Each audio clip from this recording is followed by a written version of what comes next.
How do we equip our families with a biblical worldview? How do we prepare the next generation for life? How do I grow in my walk with the Lord and in my marriage? If you wrestle with these questions, you are in the right place to find answers. Welcome to the Entrusting the Faith podcast.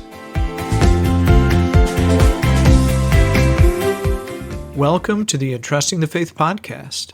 I'm your host, Eric Rutherford. I am excited to have Dr. Jay Wile on the podcast today. Jay has a PhD in nuclear chemistry. He was a researcher for several years, professor. He was an author, curriculum developer, conference speaker. But before we start our interview, this episode is brought to you by my book, Leading Well at Home, How Husbands and Fathers Can Biblically Lead Their Families. So have you ever thought, I want to be a godly husband or father, but I don't know where to start? Have you ever heard that you need to do something to equip your family, but didn't know how to begin? Well, if so, Leading Well at Home will show you how you can love Jesus Christ, love and serve your wife and children, and take responsibility for discipling your family. You'll be encouraged and given action steps that you can apply so that you're moving forward. You can buy it online through our website at entrustingthefaith.com or leadingwellathome.com or anywhere books are sold online. You can also get a free excerpt on our website. All that information is in the show notes, so you can check it out. So now let's jump into today's interview.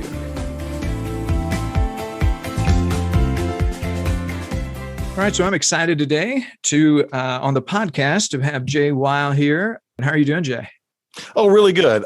What was kind of your motivation? What kind of led you to start producing and writing all the curriculum you have for middle, high school, elementary school ages? Well, I was a university professor, and that's what I thought I was going to do, teach and do research for my whole career. And I started running into these students who were significantly better than most of the college students that I taught. And regularly I found out that they were educated at home. And I remember the first time this happened, I didn't even know what that meant. I didn't know it was even legal to teach kids, to homeschool kids or anything like that. And yet, they were my best college students. And I remember that first student who told me he went to home, I asked him if his mom was like a nuclear physicist or something, because how could this mother end up producing this child that was my best chemistry student? And he said, no, she didn't even go to college. So wow. Here's this, a person who has no college experience at all producing a student who's superior to most of the students produced by trained teachers. Wow. And so that got me interested in home education. And of course, as a scientist, you have to wonder, it's always possible that whatever you experience is not representative of the norm. So, right. It could be this kid's just brilliant. And even if he had been locked in a box, he'd be a brilliant chemist. Right. So, I did actually look in the scientific or the education literature and found that, even in the early 90s, it was well known homeschool graduates make better college students than everybody else. Wow. And so, I really started working with homeschoolers, not thinking that I would change professions or anything, but simply telling them how to make their student more attractive to university. Because in the early 90s, it was harder for homeschooled students to get into universities. But pretty soon I learned that a lot of these parents were feeling inadequate to teach high school, mostly because of high school science and high school math. And I said, I can't do much about high school math, but I can certainly do something about high school science. So that's what I started writing, was just to make parents more comfortable with the idea of keeping their kids at home in high school, because it was clear, both the education literature and my experience, that keeping them at home in high school made them better university students. So that was my real motivation. And of course, now that I've been doing it for many years, and for a while I continued to write and be a professor, and then I eventually stopped being a professor and started doing consulting work in order to, but now that I've been doing this full time since the year 2000, I find that I enjoy all of my educational interactions much more with these home educated students. They're simply more interested in learning. They're also more talented, or at least more knowledgeable. So in the end, I've loved doing it. And I've been doing it for, now 25 years or something like that. Wow. Oh, wow. So it's like you saw a need, you saw a niche, you said, hey, I can add to that and help them. And then just took off and wound up being even better than anticipated. Yeah, and I really feel like I'm doing more education now working with homeschool students than I did when I was a professor. Now, I still do teach at the university from part-time. I'm what they call an adjunct professor, which means Okay. I just teach a class here and there, just mostly to keep my feet wet. I actually do it so that I have lab space at the university so that I can continue to do research. So like this semester, I'm teaching one class at the university, but it varies from year to year. In terms of just the impact, the materials you've been able to put together and produce on families themselves, just help coming alongside them and sort of giving them additional foundational materials, not only in straight science, but almost, because some of your materials, even you sort of take that historical view and sort of walk people through them. You've seen, I'm assuming you've seen a great response to that. Well, yeah, a couple things that really stand out to me is, these parents have to somehow facilitate the learning of their child. Mm-hmm. And some of them do it by simply learning right along with them. So I have, parents and students sharing the book and figuring this all out together. And I have lots of parents who have emailed me or come to me at conventions and say, I hated chemistry in high school, but I love it now. And I was the same way, when I homeschooled my daughter, I hated history in high school, but I loved it when I was homeschooling my daughter. So, I don't think it was my curriculum necessarily. I think it's just the fact that as adults, we suddenly realize what's important, and suddenly we enjoy learning things we didn't learn before. So that's all. It's been fun just to be able to facilitate that. And then the other thing that always surprises me is when students email me and talk to me at conventions, they're graduated, they're at university, and they're still using my textbooks because either their professor or the textbook they're using isn't very explanatory. Mm-hmm. And so they come back to mine. And even though mine aren't quite as in depth, it allows them to remember the basics well enough that then they can try and figure out what's going on in class. Wow. It is that makes a huge difference. Just the ability to explain things in a clear, concise way that's understandable. That's huge. Yeah. And, when I first started writing, I thought, because I wrote a lot in the scientific literature, and you'd write your research up, you'd send it to a journal, and they would critique it, decide whether it was publishable or not, blah, blah, blah. So I was very well versed in publishing. So I thought, well, maybe I should just, shop these manuscripts around to get an education, a company to publish them so that, I didn't have to work specifically with homeschoolers. But all the companies who were standard publishers all said the same thing. These books are written in too common a voice. It doesn't sound scientific enough. Wow. And I said, all I'm doing is writing the same way I teach. So I'm basically, this could be a transcript of one of my lectures, really. Wow. And they said, no, textbooks can't do that.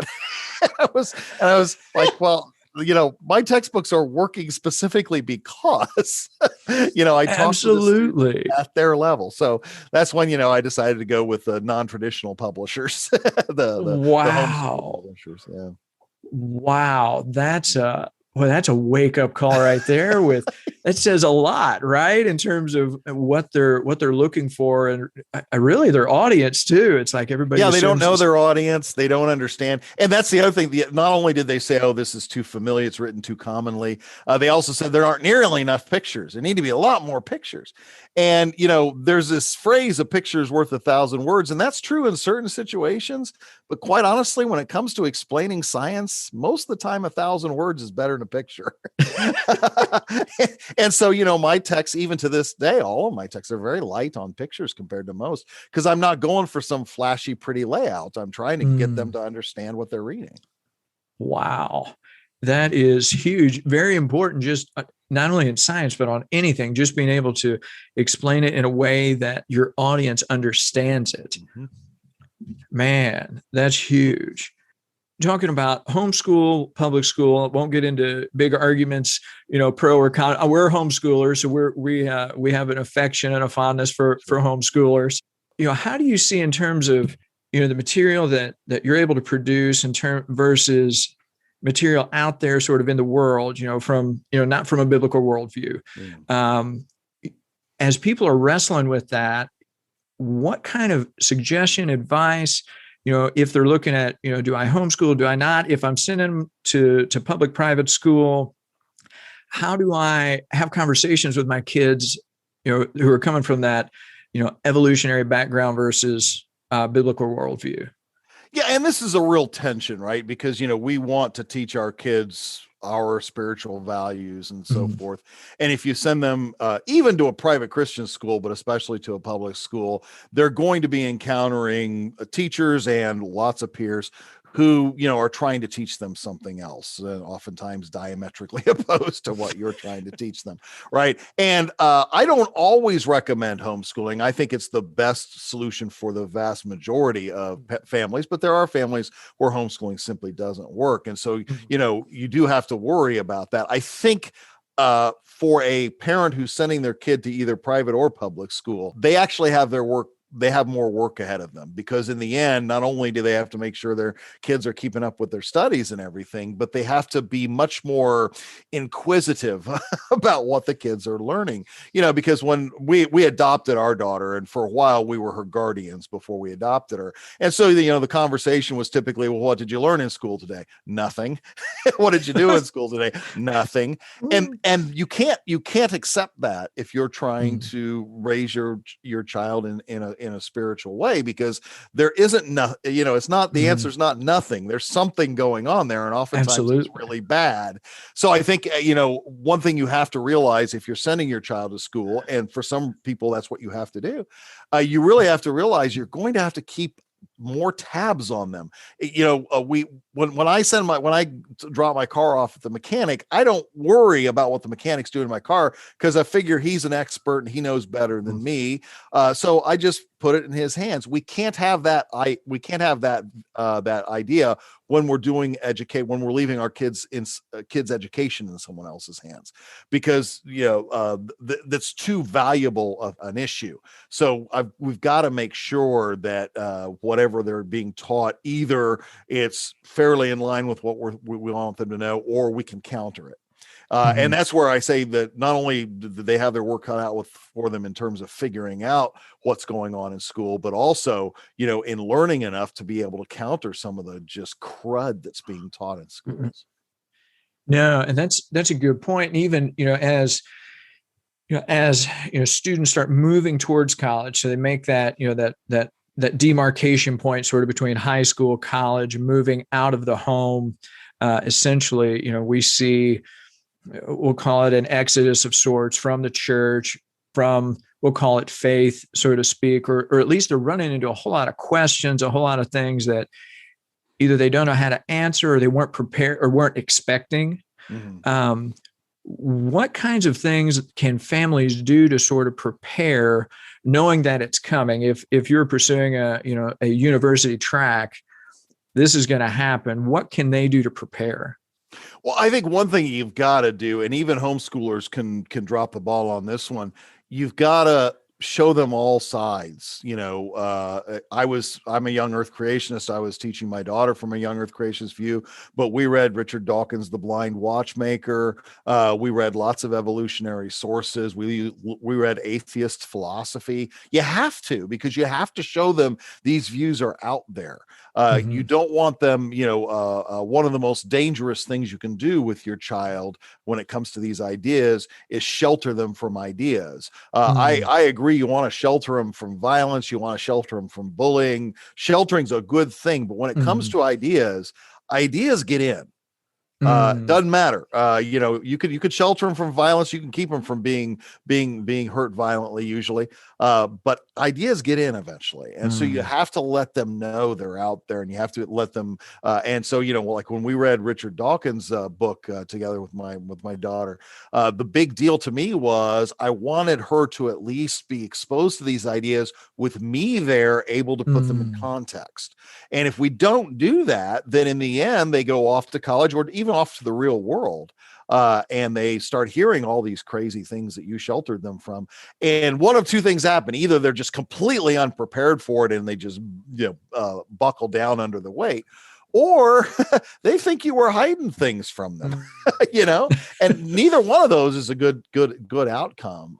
So I think that's really, really important. And when, they're in public school, it's a little easier to recognize, okay, this is a really bad idea, so I have to counter it. But we also, as they get older, not when they're 7, but as they get older, we do have to expose them to these ideas that we want them to reject, because how are they going to learn to reject them? And one of the other places that homeschoolers or creationists in general can drop the ball is you don't teach them what evolutionists think by reading a creationist explaining what evolutionists think. Because that's not how you teach them what evolutionists think, by reading evolutionists. Because they're the ones who are presenting their case in the way that the kids are going to hear later on. So when Ken Ham explains and I'm not knocking Ken Ham, but when Ken Ham explains what an evolutionist believes, that's not the way an evolutionist is going to argue it. Right. And so you've got to be the students have to be ready for that. And I do think the other thing is, like, my daughter was really surprised when we were reading The Blind Watchmaker that I would point out when Dawkins made a good point, or this is really smart that he's figured this part out, even though I disagree with him overall. My daughter was like, I don't, why are you complimenting him? Because, you don't like his view. And I think it was important for me to communicate to her that good people can be atheists. Good people can be evolutionists. It's not that, you're going to recognize an atheist because he's got horns growing out of his head or something. Because that's another thing students aren't ready for. And I hear this a lot from my own university students that, they have these friends who, are really degenerate in their life in terms of, sex and drinking and all of that. And yet they're really nice people.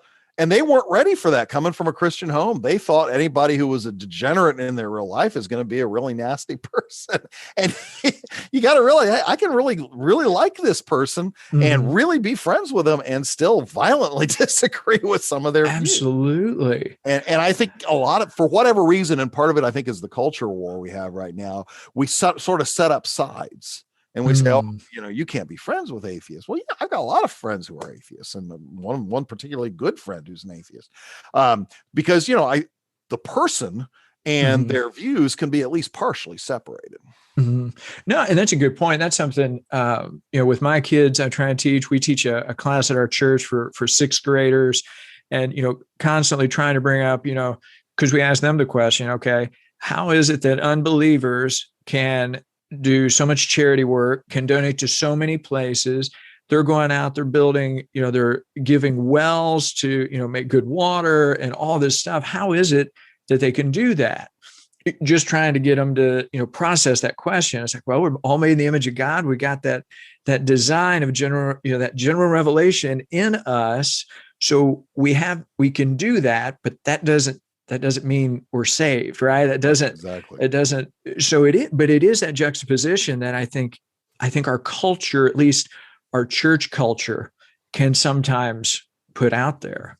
Yeah. And, you've got to let kids know it's okay to admire someone for their accomplishments and not feel like you have to agree with them on lots of other things. Right. So, I've got a lot of people in my field of science, for example, that I admire strongly, even though they totally disagree with me on a lot of things. So would you say, like, you talked about the Dawkins book, and there were points of his logic, points of some of his writing that you're like, that's really strong, or that raises a good question, as not only with our kids, but helping them to say, okay, these can be bridge conversations with other people to sort of at least give credit. I don't know if credit's the right word, but at least sort of build that relational connection with others around them. I think credit is an important thing. And one thing I didn't communicate really clearly, when I told my daughter, this is a really good point, this is a strong point, I was pointing out that I don't have answers for everything. And that in the end, yes, he makes it, like in his book, The Blind Watchmaker, we now know this is wrong, but back then we didn't. that, he said the genetic code is universal. Turns out it's not. But he thought that it was thought that back in the 80s. And so since the genetic code was universal, then it makes sense that we all come from a common ancestor. And I said, that's good logic. That's a good point. Now there's another way to look at it, but there's no way I can refute that point, because that's a valid way of looking at things. And I think that's another thing we don't recognize when we have this sort of aggressive approach that some organizations and some churches have, where we feel like we have to refute everything. But that's not the way the world works. There's a lot of shades of gray in the world, and we can't say I can refute every point an evolutionist makes. I can't. Even I can. Nobody can, really. But I think we can say, on balance, there's a lot of better creationist points than there are evolutionist points. So even though the evolutionists got a good point here, or here, overall, I can cite 100 better points. But the point is, I think we have to recognize there smart people are evolutionists because it's not a slam dunk case against it. Right.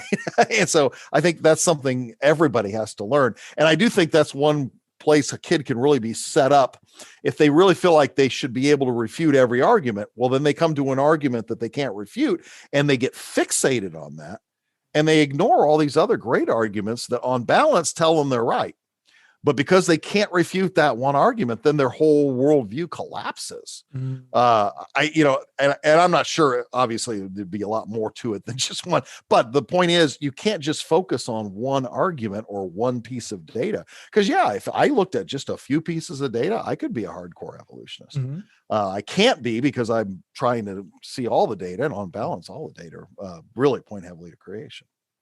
No, and that's a good point too. Just, even when we come to the Bible and we're looking at what God says, God tells us all that we need to know, but he doesn't tell us all that he knows.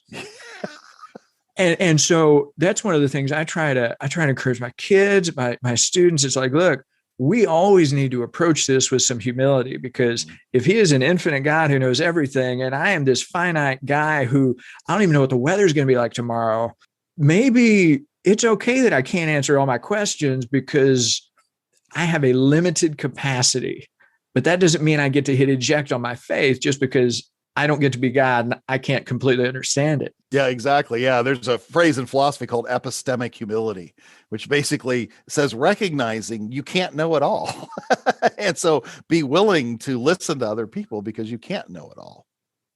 In terms of, with kids, especially our children, we can do, we'll call it all the right things. We can be the influence that God calls us to be. At the end of the day, they're going to leave home, and their salvation is that's between them and God, right? That we can't save them. All we can do is influence them and try and encourage them. And I know I've talked with parents who their kids have hit eject on the faith. And it could be because they run into some of the things you were talking about. It could be into philosophy, into these questions that they don't have a good answer to, and so it rattles them. What kind of advice or encouragement would you give to some parents who are like, man, my kids hit eject. How can I continue that relationship? Or even what are some things I need to be thinking about through this process? Well, the very first thing I'd say is, as they say in opera, it's not over till the fat lady sings, right? And in the same way, it's not over until they die. And I know lots of people, lots of very famous people, but also friends of mine who walked away from the faith when they were adults and ended up coming back to it in their 40s, 50s, 60s, and so forth, because they suddenly realized what was important, and there have been a couple great books written by people like that who walked away, strong Christian upbringing, walked away, and then came back when they realized how stupid they were being. And so, I think that's what the very first thing I'd say. You're probably going to be dead before you find out, before your kids. So in the end, there's always hope. There's always hope. The second thing I'd say is, if you really believe the red letters, then narrow is the way. And so that means, if I got 13 kids, it's fairly unrealistic to think that all 13 kids will hang on to their faith, because narrow is the way. That's right? true. So in the end, we, of course, our job is to force them or try to guide them to that narrow way. But the way is narrow, and we have to expect that the vast majority of even Christian kids aren't going to be in heaven, because that's the way it is. And so I think we have this idea that somehow if we do everything right, and unfortunately this is promoted by people in the homeschooling community and elsewhere, that if we do this, and this, we can guarantee our kids are going to be in heaven. Nope. No, because the red letters say something completely different, right? And so we have to realize that. Now, I do always say this is really interesting. Lots of folks have done studies on what makes kids continue to see their faith as important when they're adults. And lots of different studies have been done, and several of them all point to 4 things, and none of them are surprising, but there are 4 things that really help kids retain their faith when they're adults. One is to have parents who regularly exercise their faith. So to have role models that actually the kids see referencing their faith when trying to solve problems, doing what their faith says. Number 2 is regular reading of scripture. And, number 3 is regular personal prayer.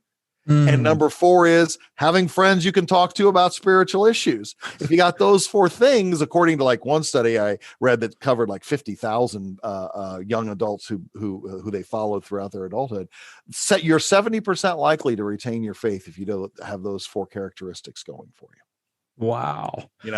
Interestingly enough, if you express no doubt in your faith early on when you're young, then you only have about a 20% chance of continuing in your faith when you're wow.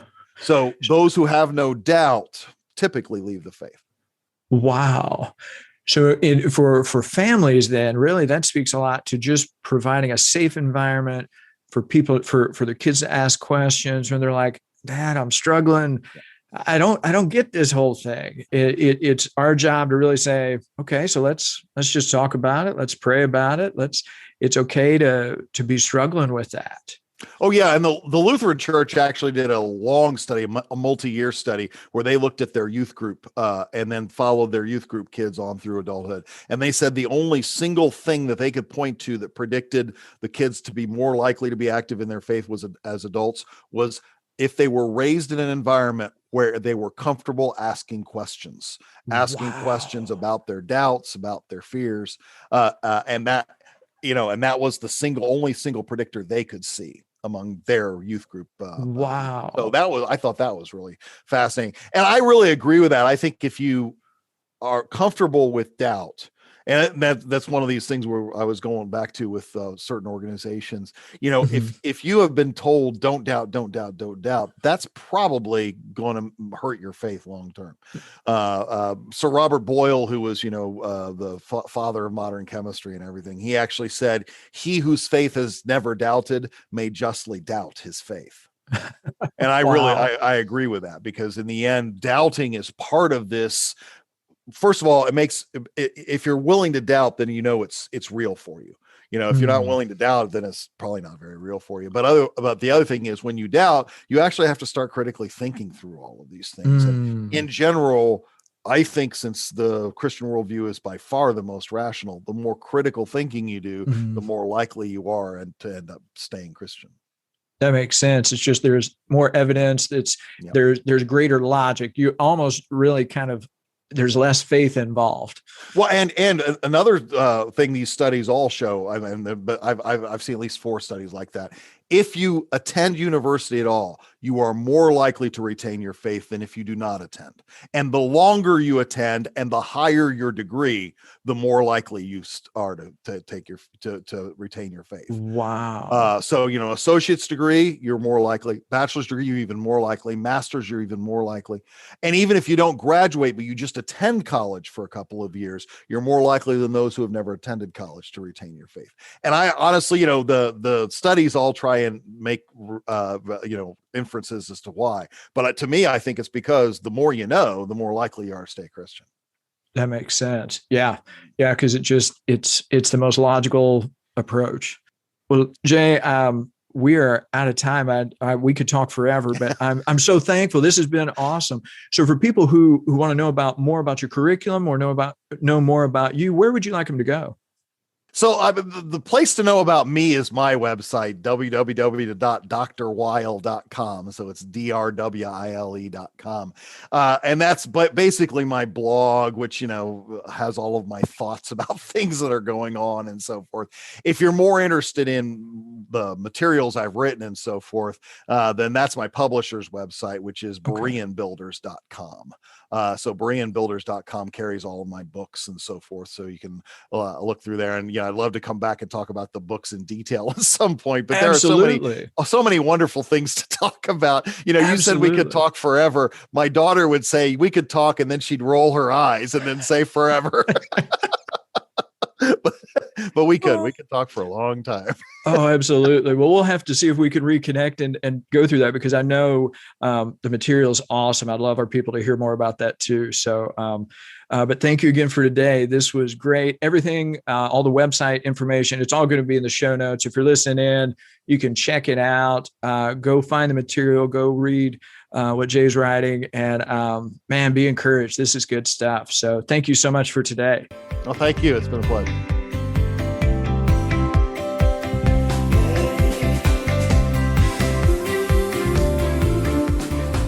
Wow. Wonderful conversation with Jay Wile.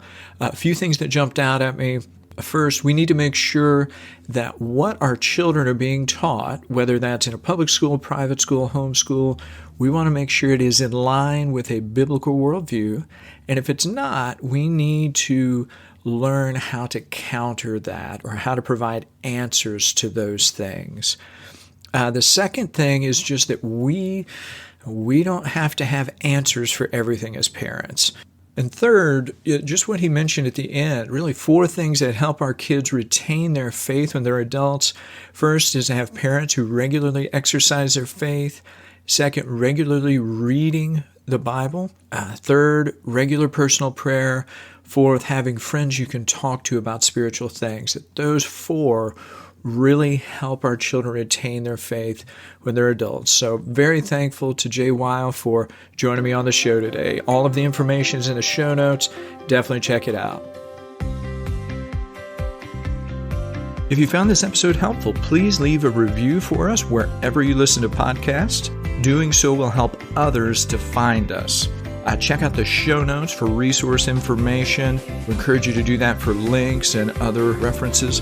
We'd like to hear from you, so you can message us your questions or comments on Facebook, Instagram, at Entrusting the Faith. You can email us at info@entrustingthefaith.com. If you go to our website, which is www.entrustingthefaith.com, you can sign up to our email list and receive free resources as well as upcoming podcast episode information. So check it out. Lastly, just remember, legacies are built a day at a time. So start now.